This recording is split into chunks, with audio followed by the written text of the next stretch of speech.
Masyado ka ng pasweet. Baka lang gabi na tayong dalawa kapag pati ako hinahawa pa sa'yo. Napangiting sagot ko. Okay na ako kahit ganyan ka. Basta hindi ka galit at nakangiti ka sa akin gaya ngayon. Love. Mahinaho na sagot ng katabi ko. Sumandal ang likod at ulo ko sa sofa. Pumikit ako at malayang dinama ang malakas na ihip ng hanging tumatama sa balat ko. Hindi ka ba nilalamig, love?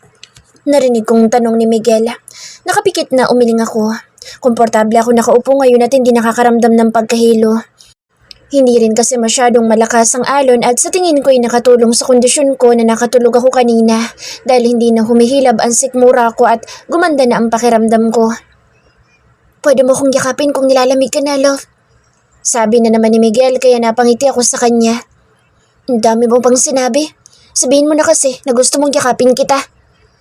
Narinig kong mahinang natawa si Miguel sa tabi ko. Nagmulat ako ng mga mata at sumalubong sa akin ang nakangiting mukha ng asawa ko. Gusto ko kasing ikaw ang kusang yumakap sa akin, love. Halos pabulong na sagot ni Miguel pero malinaw na narinig ko. Napangiti tuloy ako. Tumayo ako mula sa kinuupan ko at mabilis na umupo sa kandungan ni Miguel at pagkatapos ay agad na pumulupot sa leeg niya ang mga braso ko. Ang drama mo? Natatawang bulong ko sa kanya. Effective naman, di ba? Pabirong tanong ni Miguel sa akin kaya lalo lamang akong napangiti. Oo, magaling kang artista eh. Pilyang sagot ko at pagkatapos ay marahan ko siyang kinagat sa balikat. Ramdam kong pumulupot ang mga braso niya sa bewang ko at niyakap ako ng mahigpit. Narinig ko rin ang mahinang ungol mula sa kanya nang dumiin ang ngipin ko sa kanyang balikat. Alam kong masakit ang ginawa ko pero satisfied ako na kinagat ko siya. Mapanakit ka, maglambing, love. Mahinang bulong ni Miguel. Alam kong tiniis niya ang sakit na dulot ng ginawa ko pero wala akong narinig na kahit na anong reklamo mula sa kanya. Bakit ayaw mo na ba? Pilyang tanong ko sa kanya. Kaya ko pantiisin ngayon. Sagot ni Miguel. Bumitaw ako sa pagkakayakap sa balikat niya at nagangat na mukha at tumingin sa kanya. Meaning, kapag napagod ka ayaw ka na? Ngumisi si Miguel. Hindi ganyan ang ibig ko sabihin, love. Then what? Nakataas ang kilay na tanong ko sa kanya. Imbis na sumagot, kinabig ako ni Miguel sa batok at mabilis na siniil ng halik sa labi. Kaya napakapit ako sa kanyang braso at balikat. Ang sakit ng puson ko, love. Malalim ang tinig na bulong niya nang pakawalan ng labi ko. Tara, sa room natin. Umiling ako dahil alam ko kung ano ang gusto niyang gawin kapag bumalik kami doon. Pero ang pasaway na lalaking kasama ko ay mukhang hindi rin magpapapigil. Nginisian niya ako at sinabing excited na raw siyang punitin ang underwear na suot ko. 2 araw kaming nanatili ni Miguel dito sa laot. Nag-enjoy naman ako dahil bukod sa sightseeing ay namingwit rin kami ng isda at walang kasawaan na naligo sa dagat. Pareho kaming marunong lumangoy ni Miguel kaya sabay kaming naliligo sa dagat kapag hindi nagaanong mataas ang sikat ng araw at nagtatampisaw sa tubig. Nandito kami sa deck at pinapanood kung mag-iho ng isda at pusit si Miguel. Hapon na at nakakaramdam na naman ako ng pagod at antok dahil matagal kaming naligo at nagbabad kanina sa dagat. Hindi nagtagal ay lumapit sa akin si Miguel. Dala ang ilang pirasong inihaw na malaking isda at inilapag sa harap ko. Gustong gusto kong kumakain ng ganito tuwing hapon kaya madalas ay pinag-iihaw ako ng asawa ko. Nakalimutan ko na tuloy ang kumain ng nuggets at hotdogs dahil mas gusto ko nang kainin ang inihaw na sariwang isda. Are you okay, love? Malambing na tanong ni Miguel sa akin. Oo, tinatamad na sagot ko. Tired? Muling tanong niya. Marahang gumalaw ang ulo ko at sumandal sa balikat ni Miguel. Okay lang ako. Kaya lang inaantok na kasi ako eh. Sinalat ni Miguel ang noo ko para marahil tingnan kung may lagnat at sakit ako. Ano pang ibang nararamdaman mo sa katawan, love? Masuyong tanong niya sa akin. Yun lang naman. Napagod lang talaga ako kanina. Ang tagal nating nagbabad sa tubig. Mahinang sagot ko. It's okay. Kumain ka muna para pwede ka na magpahinga mamaya. Kahit wala ako sa mood ay umayos ako ng upo at naghugas ng mga kamay. Kanina pa handa ang sausawan na toyo at kalamansi na may halong sili at hinintay ko na lang na matapos mag-ihaw si Miguel para makakain na kami. Ilang pirasong malalaking inihaw na isda at pusit ang nasa harap namin. Hindi na kami nagluto ng kanin dahil mabigat rin ito sa tiyan at nakakabusog talaga. Love, pabalik na tayo bukas sa Maynila. Gusto mo ba dumaan muna tayo sa Mindoro? Tanong sa akin ni Miguel. Alam kong gusto niyang makita ang lugar kung saan nawala ang anak namin at hindi ko ito pwedeng ipagkait sa kanya. Gusto mo bang pumunta doon? Mahinang tanong ko kay Miguel. Yeah, pero kung hindi ka pa handa, ako na lang ang pupunta doon. Ihatid muna kita sa bahay natin. Paliwanag niya. Umiling ako at tipid nang umiti sa kanya. It's okay, sasama ko. Matagal na rin naman nung huli akong pumunta doon. Siguro it's about time na bumalik ako at madalaw ang lugar kung saan nawala sa atin ang anak natin. Sige, magpahinga ka muna, love. Para bukas ay may sapat kang lakas kapag pumunta tayo doon. Mahinaho na sabi sa akin ni Miguel. Siguro napansin niyang hindi maganda ang pakiramdam ko. Lately kasi ay nakakaramdam ako ng pananamlay at panghihina. Lalo na kapag nakaupo ako. Kaya mas gusto ko ang may ginagawa dahil energetic ako. Busog na ako. Mabilis na sabi ko ng akmang bibigyan ulit ako ni Miguel ng isa pang isda. Naubos ko na isang pirasong binigay niya sa akin kanina, pati na rin ang 2 pusit kaya nabusog agad ako. Matapos uminom ng tubig ay tumayo na ako para maghugas ng mga kamay. Tinulungan ko na rin na magligpit si Miguel nang may naalala ako. Baka kaya laga ko nanghihina lately kasi halos hindi pala ako kumakain ng kanin. Sabi ko kay Miguel pero ngumiti lang siya sa akin. Humaba tuloy ang uso ko at sinimangutan siya dahil pakiramdam ko'y baliwala sa kanya ang mga sinabi ko. Ganun lang? Wala kang iba sasabihin? Magkasunod na tanong ko sa lalaking kaharap ko. Nakita kong gumalaw ang gilid ng labi ni Miguel at ngumiti siya sa akin. Yeah, it makes sense, love. Pakiramdam ko'y napilitan lamang si Miguel sa naging sagot niya. Naiinis na naman tuloy ako sa kanya. Kahit hindi naman dapat dahil maliit na bagay lang naman ito pero nakasimangot at padabog na umupo ako sa sofa. Bakit? Maang na tanong ni Miguel. Wala. Nakairap na sagot ko. Love, ako sigurong pinaglilinhan mo. Malaki ang ngiti sa labi na sabi ni Miguel sa akin. Naglilihi? Ako? Buntis? Magkasunod na tanong ko sa sarili ko. Hindi ko alam kung narinig ba ni Miguel ang tanong ko dahil pakaramdam ko'y tinanong ko ito sa sarili ko. Hinala ko'y buntis ka na, love. Narinig ko sabi pa niya kaya mulaga at napatingin ako sa kanya. How? Maang natanong ko. Anong how? Tanong din ni Miguel sa akin. Siyempre, paulit-ulit tayo nag-make love kaya sure na nakabuo na tayo, love. Natigilan ako at pilit na inalala ko sa sarili ko kung kailan ba ang huling araw ng menstruation ko. Actually, hindi ko na ito maalala dahil hindi naman talaga ako nagbibilang kahit noon pa. Isa pa hindi naman ako nagsusuka maghapon. Hindi ito katulad noong unang nagbuntis ako kay Baby J. Kaya hindi ko inakala na buntis na nga ako ngayon. Hindi ako sigurado, pero magpatingin agad tayo sa doktor pagbalik natin sa Maynila. Mahinahon na sagot ko dahil hindi pa ako sigurado. It's okay, love. Malapit na tayong bumalik sa Maynila. Pupunta agad tayo sa doktor para malaman natin kung buntis ka nga. Tumango lang ako at yumakap sa katawan ni Miguel.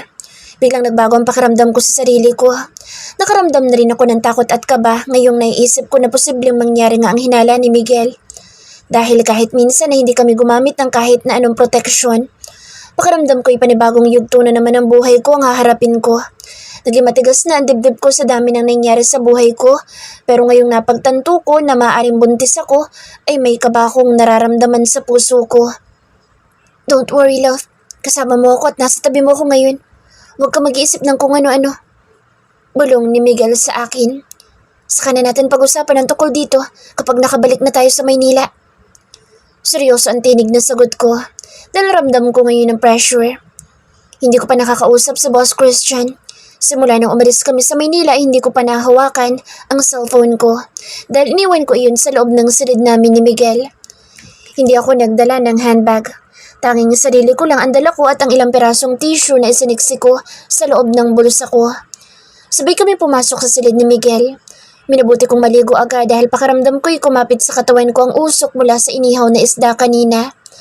Hindi nagtagal ay narinig kong bumukas ang pintuan at pumasok si Miguel dito sa shower room. Sabay na tayong maligo, love. Lumingon ako sa kanya nang mula sa likuran ko ay naramdaman kong niyakap niya ako. Sure ka, naligo lang? Pilyang tanong ko kay Miguel. Sa maikling panahon na kasama ko siya ay alam kong hindi mapakali si Miguel kapag nasa tabi ko siya at naglulumikot ang mga kamay sa katawan ko. Alam kong pagod ka, love. Kailangan mo magpahinga kaya sa bahay na lang tayo babawi. May ngiti sa labi na sagot niya sa akin. Hindi ako kinulit ni Miguel. Hinayaan niya ako maligo hanggang sa natapos kaming dalawa at nagbihis. Niyaya na niya akong mahiga sa kama at matulog ng maaga. Sa tingin ko ay 7 o'clock pa lang pero nakatulog akong nakauna ng ulo sa braso ni Miguel habang yakap siya. Madaling araw nang nagising ako. Wala na si Miguel sa tabi ko at naririnig ko ang malakas na ugong ng makina ng yate mula sa labas. Mukhang pabalik na kami sa pier sa Batangas kung saan iniwan ni Miguel ang kanyang sasakyan. Lumabas ako ng silid at pinuntahan si Miguel. Naabutan ko siyang nakatayo sa loob ng control room at kaharap ang manibela ng yate. Good morning. Mahina ang tinig na bati ko sa kanya. Good morning, love. Bakit ang aga mong gumising? Nahihilo ka ba? Magkasunod na tanong ni Miguel sa akin. Hindi. Naramdaman ko kasi na gumagalaw ang yate. Mahinang sagot ko at lumapit sa kanya. Dahil hawak ni Miguel ang manibela at manual operation niya. Habang umaandar ang yate kaya ako ang kusang yumakap sa kanya. Ang sarap naman yan, love. Narinig kong bulong ni Miguel. Ngumiti lamang ako at hindi bumitaw sa pagkakayakap ko sa kanya. Walang pagdadalawang isip na tumingkayad ako at tinalikan siya sa leeg at punong tenga. Ang sweet mo ngayon, Mrs. Montreal. Mukhang excited ka nang bumalik tayo sa Maynila. Napangiti ako. Diba sabi mo kahapon dapat ay niyayakap rin kita? Huwag ka na magreklamo dahil pinag-aaralan ko pa kung paano maging mabuting asawa gaya ng napag-usapan natin. Sino may sabi na nagre-reklamo ako? Patay mali siya na tanong ni Miguel. Kulang pa nga yan, love. Where's my morning kiss? Natawa ako at marang hinampas ko siya sa balikat. Madaling araw pa lang ngayon, Miguel. Hindi pa sumisikat ang araw para mag-request ka ng morning kiss. Love naman, wala tayong required na oras kung kailan mo ko halikan. Mabilis na reklamo ni Miguel. Yakap o halik? Alin ang gusto mo sa dalawa? Magkasunod na tanong ko sa kanya. Both. Mabilis at malakas na sagot ni Miguel kaya natawa ako. Nag-angat ako ng mukha at kahit may kadiliman ng paligid ay malinaw na nakikita ko pa rin ang kanyang ekspresyon, maging ang emosyon sa kanyang mga mata. No, isa lang dapat, Miguel. May ngiti sa labi na sabi ko agad sa lalaking yakap ko. Okay, sige hug na lang, love. Mabilis na sagot ni Miguel. Pero dapat kung yayakapin mo ko hanggang sumikat ang araw. Awang ang mga labi na napatingin ako sa kanya. Seryoso ka ba? Nag-aarok ang mga matang tanong ko kay Miguel. Oo naman, love. Malamig ang panahon at masarap sa pakiramdam na magtrabaho habang yakap ako ng magandang asawa ko. Lihim na napangiti ako. Palusot ka pa. Ang sabihin mo ay gusto mo lang na nilalandi kita. Of course, love. Kahit man sinong asawa ay ganyan ang gusto. Mabilis na sagot ni Miguel. Hinawakan pa niya ang kamay ko at malanding pinaglanda sa kanyang dibdib pababa sa tiyan. Nanlaki ang mga mata ko at nanigas ang buong katawan ko nang dalhin niya ang palad ko sa pagitan ng kanyang mga hita. Mabilis na hinata ko ang kamay ko, tinampas siya sa balikat. Ang bastos mo talaga, Miguel. Namimilog ang mga matang singhal ko sa kanya pero ang pasaway na lalaking ito ay nginisian pa ako. Dapat pati siya pasayahin mo rin, love. Pilyong sabi ni Miguel. Alam mo ikaw, puro kabastusan ang laman ng isip mo. Nakasimangot na sabi ko sa kanya. Love, normal lang ganyan sa mag-asawa. Tatawa-tawang sagot ni Miguel. Ang ibang ay lumuluhod pa sila para mapasaya ang kanilang mga asawa. Napangiwi ako. Hindi ko nagustuhan ang mga narinig ko sinabi ni Miguel. Hindi ko rin lubos maisip na gagawin ko ang ganoon sa kanya. Mapasaya ko lang siya. Hindi naman ako inosente sa ganitong bagay pero hindi rin ako exposed sa kung ano-anong posisyon sa sex gaya ng mga sinasabi ng malanding lalaking kasama ko. Ilang babae na ba nilandi mo at ang dami mo nang alam sa kahalayan? Curious na tanong ko kay Miguel. Ilan lang? Sinubukan ko lang noon, love, pero hindi na ako umulit. Paliwanag ng asawa ko habang nakatutok sa tubig ang mga mata. Bakit naman? Agad na sinagot ni Miguel ang tanong ko at nagpaliwanag. Bad experience, love. Muntik na ako mapikot ng mga babaeng iyon kaya tinigilan ko. Nagpanggap silang buntis at ako ang ama. Kahit gumagamit naman ako ng kondom dahil takot ako makakuha ng sakit kung hindi ako mag-iingat. So kung hindi naman pala active ang sex life mo, paano ka natuto?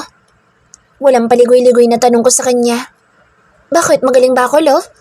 May kapilyuhan at nangingislap ang mga matang tanong ni Miguel. Oo naman, kaya nga nagawa mo akong akitin. Napangiting sagot ko. Natawa naman si Miguel. Bagya pa siyang yumuko para halikan ako sa noo. Actually, nanonood kasi kami magkakapatid noon ng porn. Narinig kong bulong at mahinang sabi ni Miguel. Ano? Nanonood kayo ng Bolt? Malakas na tanong ko kay Miguel. Pigil ang ngiti na tumango si Miguel. Yes, may VIP subscription si Liam sa Pornhub. Dahil napagkasundoan namin ni Miguel na pupunta kami sa Mindoro kaya matapos dumaong ang yate sa port ay agad na pinuntahan namin ang kanyang sasakyan sa car park. Para na rin convenience sa amin, dinala namin ang kotse ni Miguel para hindi na kami mag-commute kapag nakarating na kami sa Mindoro. Sumakay kami ng Roro instead of Fast Cat Ferry kahit mas mabilis sana ang biyahe dahil mas kailangan namin ng sasakyan kapag nasa Mindoro na kami. Okay ka lang, love? Tanong sa akin ni Miguel habang nakaupo ako sa kandungan niya at nakasandal ang likod ko sa kanyang dibdib at nakatanaw sa malawak na karagatan. Oo, bakit? Ang lalim kasi ng mga buntong hininga mo. Hindi ka ba nahihilo? Muling tanong niya sa akin. Marahang gumalaw ang ulo ko at umiling. Okay lang ako. Huwag mo na akong alalahanin. Mahina ang tinig pero may ngiti sa labi na sagot ko sa asawa ko.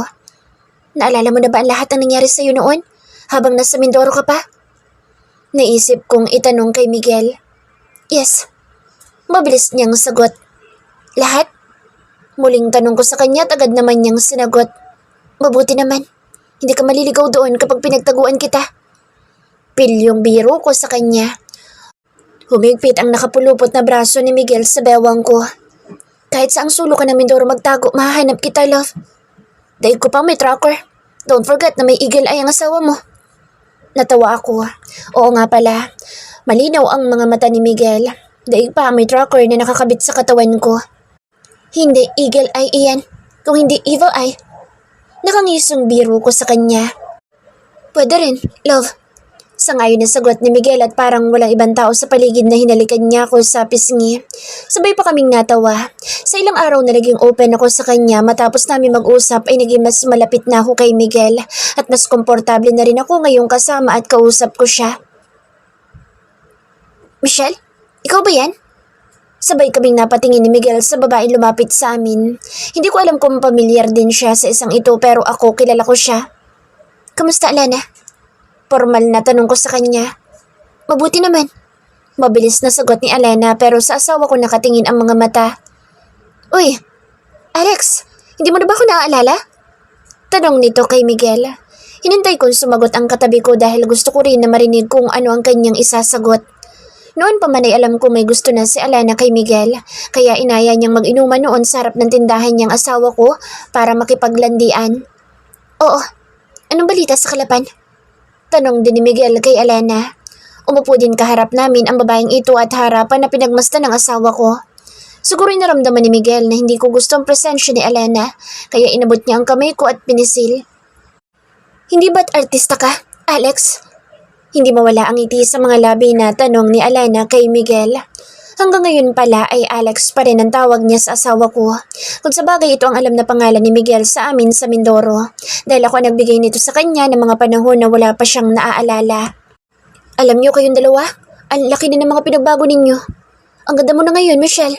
Tapos mas gwapo na rin sa Alex. Madaldal na sabi pa ni Alana. Dadalaw ba kayo sa atin sa Kalapan? Hindi sumagot si Miguel kaya ako nagsalita at sinagot si Alana. Oo.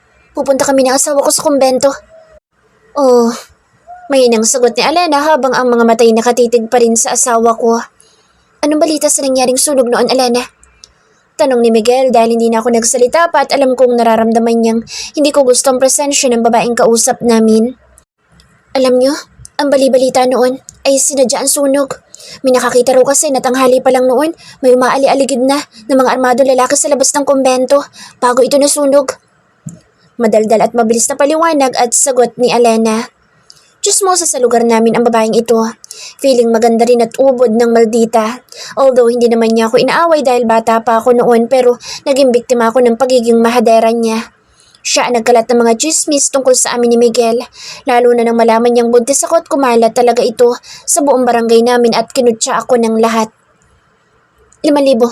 Sabihin mo lang sa amin kung ano mga nangyari sa lugar natin nang nasunog ang kumbento.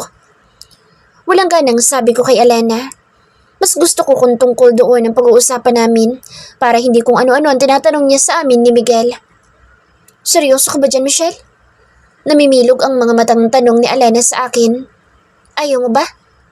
Formal at walang emosyon na tanong ko rin pabalik sa kanya. Dahil alam ko na hindi niya kami lulubayan ni Miguel para sumagap ng chismis na ihahatid niya sa mga taga-roon sa amin. Nagliwanag ang mukha ni Alena at ngumiti ng malawak sa akin. Siyempre gusto ko yan. Sino bang ayaw na magkapera sa pagkukwento lang? Nagsimula magkwento si Alena. Matagal ang biyahe papuntang Kalapan pero mas mahaba ang mga sinabi niya. Kung saan na napunta ang usapan at mukhang every details sa nangyari noon ay alam ng chismosang ito. Maging mga chismis na kumalat sa lugar namin nang dahil sa naganap na sunog. Wala bang ibang nakaligtas kahit isa man lang sa mga tao sa loob ng nasunog na kumbento, Alena? Seryoso ang tinig na tanong ni Miguel sa chismosang babaeng kausap at kaharap namin. Wala eh. Ang sabi-sabi kasi noon ay binuhusan daw na gasolina ang mga pintuan. Kaya walang nakalabas kahit isa sa mga madre at kasama nila sa loob. Humigpit ang pagkakahawak ni Miguel sa kamay ko. Ramdam ko ang emosyon na nararamdaman niya sa mga oras na ito habang nakikinig sa bawat sinasabi ni Alena sa amin. How about my son? Anong balita sa kanya? Seryoso ang tinig na tanong ni Miguel kay Alena. Kung tungkol sa bata, kasama din siya sa mga nasunog. Doon siya iniwan ni Michelle at nandoon siya nang masunog ang kumbento. Sagot ni Alena at pagkatapos ay bumaling siya sa akin. Ito, hindi ako sigurado kung chismosa lang ba talaga mga taga roon sa bayan, Michelle. May kumalat na chismis noon ang tatay mo raw ang nagpasunog sa kumbento. Kasi nandoon ang anak mo at kinahihiya niya. May nakakita raw sa kanya nakausap si Sister Marie bago magdilim. Kaya siya ang prime suspect sa nangyaring sunog. Dahil bigla din siyang umalis sa lugar natin ang gabing iyon. Napatitig ako kay Alena. Hindi ko alam na pumunta doon ang aking ama dahil alam ko naman na kinalimutan na niya ako. Wala ko nakikitang dahilan para puntahan niya doon ang anak ko at kausapin si Sister Marie. Heto ang 5,000 para sa usapan ninyong dalawa ng asawa ko. Sabi ni Miguel matapos dukutin ang wallet sa bulsa at naglabas ng pera. Ayos! Natutuwang sabi ni Alena. Sabihin niyo lang kung may tatanong pa kayo sa akin ha. Hindi ako umimik pero sinabihan siya ni Miguel na sapat na raw ang mga nalaman at narinig namin. Papicture naman tayo, Alex. Sabi pa ni Alena at inabot sa akin ang hawak na cellphone at sinabing kunan ko silang dalawa ng larawan. Walang gana na tumayo ako at kinunan ko sila ng larawan. Bakit ganito makakuha mo? Tanong ni Alena sa akin nang ibalik ko sa kanya ang cellphone na ginamit ko. Tumasang ka ng kilay ko at walang kangiti-ngiti na bumalik sa upuan ko. Hindi ako photographer at malakas din ang alon, kaya nahirapan akong kunan ang buo ang mukha ninyong dalawa dahil nahihilo ko. Walang emosyon na sagot ko. Buntis ka siguro, sabi ni Alena pero hindi ko sinagot dahil siguradong ibabalita niya ito sa kahit na sinong makausap niya sa lugar namin. Sige na Alena, bumalik ka na sa upuan mo, may pag-uusapan kami ng asawa ko. Sabi sa kanya ni Miguel dahil nakita ng asawa ko na hindi maganda ang mood ko ngayon. Selfie naman tayo Alex. Pangulit pa ni Alena kay Miguel dahil putol ang ulo at katawan nilang dalawa sa ilang larawang kinuha ko. Sige, pero mamaya na lang Alena. Mabuti na lang at tumunog ang cellphone ni Miguel kaya nagkaroon siya ng dahilan para makalayo sa amin nang sagutin niya ang tawag sa kanya. Alam mo, ang sama mo Michelle. Kaya ka pala umalis sa Kalapan kasi sinundan mo si Alex sa Maynila. Iniwan mo pang anak mo sa kumbento tapos wala ka man lang pakialam sa bata. Nagpakasaya ka doon pero kahit minsan ay hindi mo man lang dinalaw si Jay. Mapag-akusang sabi sa akin ni Alena. Tapos ka na? Walang emosyon na tanong ko sa kanya. Inirapan ako ni Alena at harapan na sinimangutan at inikutan ng mga mata. Malandi ka naman talaga. Bakit hindi mo pa aminin? Isa pa, alam ko na sinadya mo mga putol na larawan namin ni Alex kasi nagsiselos ka. Mataray na singhal niya sa akin na para bang siya ang asawa at ako ay nakita niyang lumalandi kay Miguel. Pwede kong patunayan na hindi ako nagsiselos, Alena. Ibigay mo sa akin ang cellphone mo. Kukuhanan ko kayong dalawa ng picture. May ngiti sa labi na sagot ko pero matalim ang mga matang nakatingin kay Alena. Napangiti naman ito at agad na inabot sa akin ang hawak na cellphone. Marunong ka bang lumangoy, Alena? Walang emosyon na tanong ko sa kanya habang naglalakad kasabay ko palapit sa dulo ng bahagi ng ferry. Oo. Bakit? Tanong din niya sa akin. Makahulugan nang umiti ako sa kanya. Mabuti, dahil magagamit mo yan. Hindi na nakapagtanong sa akin si Alena. Malakas siyang napasinghap nang ibato ko sa dagat ang kanyang cellphone. Bakit mo tinapon sa dagat ang cellphone ko? Galit na tanong ni Alena sa akin.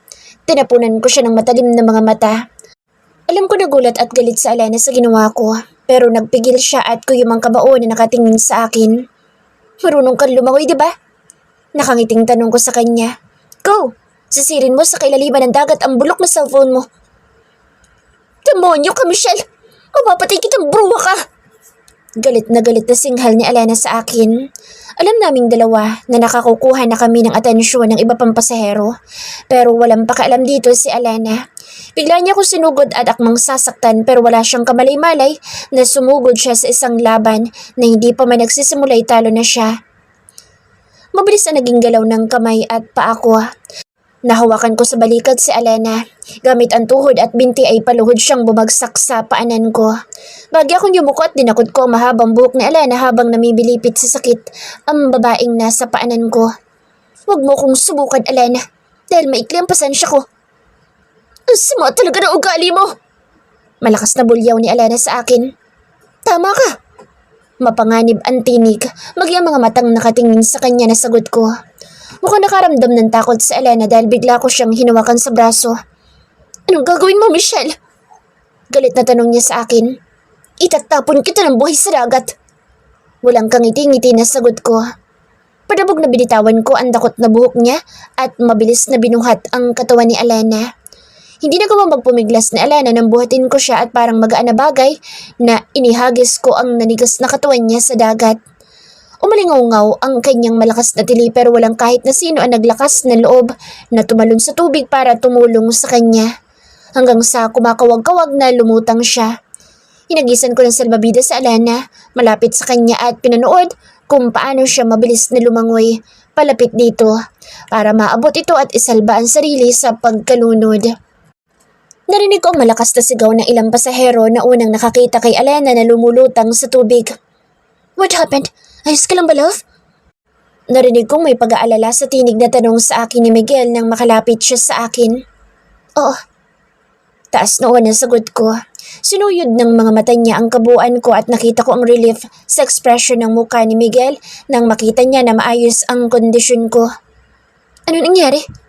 Muling tanong ni Miguel sa akin. Nagkibit balikat ako at sinabi ko sa kanya na itinapon ko sa dagat si Alana. Hindi lang yan ang mangyayari kapag may babae pa ako nakitang lumalandi sa'yo sa harapan ko. Walang paligoy-ligoy at matigas ang ekspresyon na sabi ko sa kanya. Hindi nakaligtas sa mga mata ko kung paano napalunok si Miguel.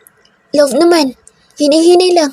Paano kung may nangyari hindi maganda sa inyong dalawa ng ating anak? Hindi ako sumagot.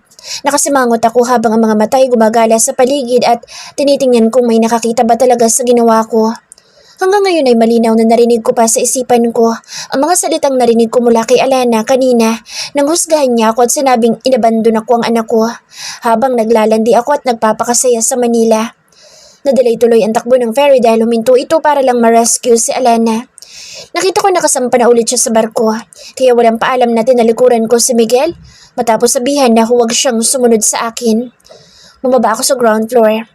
Basang-basa si Alana nang makita ko at nanginginig pa ang buong katawan. Ikaw, baliw ka, Michelle! Malakas na sigaw ni Alana habang nakaduro pa ang daliri sa akin.